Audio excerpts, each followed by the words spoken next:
అభివృద్ధి చెప్తున్నా 2019లో మీరు ఓటు వేసేదానికి వెళ్ళే స్కూల్ అప్పుడు ఎలా ఉంది, అప్పుడు వాళ్ళ ప్రభుత్వాల్లో ఎలా ఉంది స్కూల్ ఆశీస్సులతో చెవిలూరుపేట నియోజకవర్గం కూడా మంచి మెజార్టీతో మనం గెలవబోతామని చెప్పి అందరికీ కూడా తెలియజేస్తాం. ఊర్లో ఇద్దరు బాగుపడాలంటే బాబు రావాలి, కానీ ఊర్లో అందరూ బాగుపడాలంటే మనకి జగన్ రావాలని మాత్రం అందరికీ కూడా తెలియజేస్తాం. ఒకసారి మీరు ఆలోచన చేయండి. ఈరోజు మీరు ఏమన్నా పథకాలు తీసుకోవాలంటే ఎవరి దగ్గర నిలబడాల్సిన అవసరం వస్తుందా? నేరుగా మీ ఇంటికే వస్తున్నాయి కదండి. ఏ నాయకుడైనా మీ దగ్గరకు వచ్చి నేను ఇప్పించా పథకం అని చెప్పే ధైర్యం చేయగలుగుతాడా? ఇప్పుడు నేను ఇప్పించా కాబట్టి నువ్వు ఓటే అని చెప్పే ధైర్యం ఈ రోజు ఉందా ఎవరికైనా? తెలియజేస్తాను. కాబట్టి మనం ఫ్యాన్కి వేసుకొని మనం ఏ విధంగా చల్లగా ఉంటుందో జగన్ గెలిపించుకుంటే మన కుటుంబాలు కూడా చల్లగా ఉంటాయని మాత్రమే అందరికీ కూడా తెలియజేస్తాం.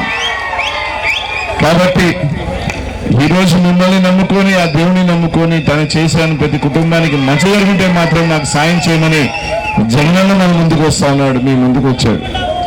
చంద్రబాబు నాయుడు గారు ఈరోజు ప్రజల్ని కాదు నమ్ముకునేది, అబద్ధాలు మోసాలతో ఈరోజు చెప్తా ఉన్నాడు. ఎందుకంటే చెప్పిన అబద్ధ ప్రచారాలు అన్నీ చెప్తా ఉన్నారు. ఎందుకు చెప్తున్నానంటే ఈరోజు ఏదైతే మన ల్యాండ్ టైటిలింగ్ యాక్ట్ అని ఒకటి ఉంటుంది, పేదవాళ్ళకి తెలియదు.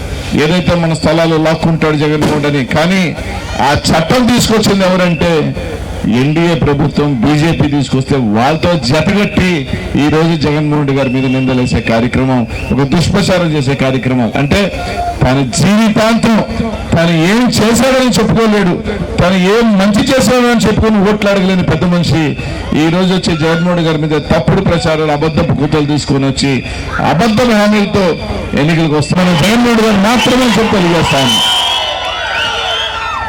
మనందరం ఫ్యాన్కి వేస్తే ఫ్యాన్ కింద ఉంటే చల్లగా ఉంటాం, మనం చల్లని గాలి ఇస్తుంది. సైకిల్ బయట ఎండలో ఉంటుంది. ఫ్యాన్ గుర్తు మీద ఓటేసేదానికి మీరందరూ సిద్ధంగా ఉన్నారన్నా? అందరూ ఆలోచన చేయండి. మన ప్రభుత్వం జగనన్న ప్రభుత్వం.